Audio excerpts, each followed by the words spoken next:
नमस्कार दोस्तों। जी हाँ दोस्तों, जीएसटी काउंसिल की मीटिंग हो गई। 48th मीटिंग, 48वीं मीटिंग, और जिसके अंदर बहुत सारे डिसीजंस लिए गए। दोस्तों, हम आज बात करने जा रहे हैं जीएसटी रजिस्ट्रेशन से रिलेटेड, लेकिन उससे पहले आपको हम बताना चाहते हैं, अब आप हमारी सर्विसेज प्रोफेशनल ब्रांडिंग की आप ले सकते हैं, वो भी बिल्कुल फ्री।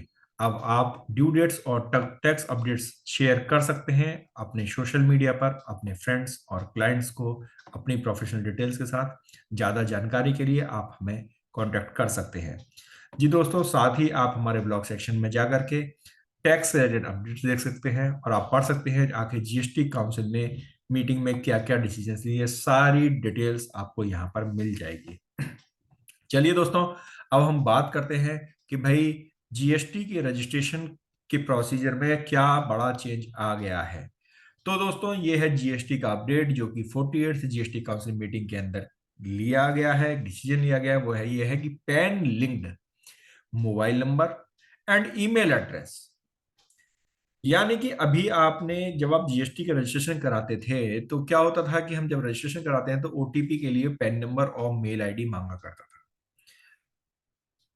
उसके बाद ओटीपी आता था, वो ऑथेंटिकेशन हो जाता था, फिर हम अपनी एप्लीकेशन फाइल करते थे, लास्ट में वो आधार के साथ ऑथेंटिकेशन करता था, आधार के पास ओटीपी जाया करता था। लेकिन दोस्तों, अब बहुत बड़ा चेंज आ गया है। चेंज क्या है? पैन लिंक्ड मोबाइल नंबर और ईमेल एड्रेस।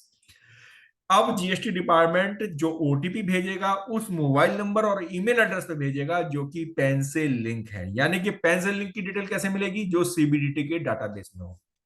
यानी कि आपने यदि अपनी इनकम टैक्स रिटर्न फाइल की है तो सीबीडीटी के डाटाबेस में आपने उस समय अपना पैन नंबर भी डाला होगा और ईमेल आईडी डाली होगी। तो जो आपने पैन नंबर और ईमेल आईडी डाला हुआ है सीबीडीटी के डेटा में, वो वहां से मोबाइल नंबर और ईमेल एड्रेस लिया जाएगा, कैप्चर किया जाएगा, और फॉर्म जीएसटी आरईजी 01 जो रजिस्ट्रेशन का फॉर्म है उस पर ऑटोमेटिकली रिकॉर्ड हो जाएगा और ओटीपी बेस्ड वेरिफिकेशन कंडक्ट किया जाएगा उस पैन लिंक्ड मोबाइल नंबर और ईमेल एड्रेस से। बेसिकली अब आप देखिए कि क्या हुआ कि जब हम पैन नंबर डालते हैं, जब शुरू में हम रजिस्ट्रेशन करते हैं, मोबाइल और आधार से ऑथेंटिक, मोबाइल और ईमेल से फर्स्ट ऑथेंटिकेशन होता है, तो वहां पर अब अभी आप किसी का भी अपना मोबाइल नंबर और ईमेल आईडी भी डाल सकते हो, किसी और का भी आप डाल सकते हो। अब इसमें कई बार मिसयूज क्या हो रहा था कि भाई आपने किसी व्यक्ति के पास में किसी एक्स पर्सन का पैन नंबर आ गया। अब पैन नंबर उसको आ गया, उसे एक जीएसटी नंबर चाहिए था, फेक एंट्री करनी थी जीएसटी के अंदर।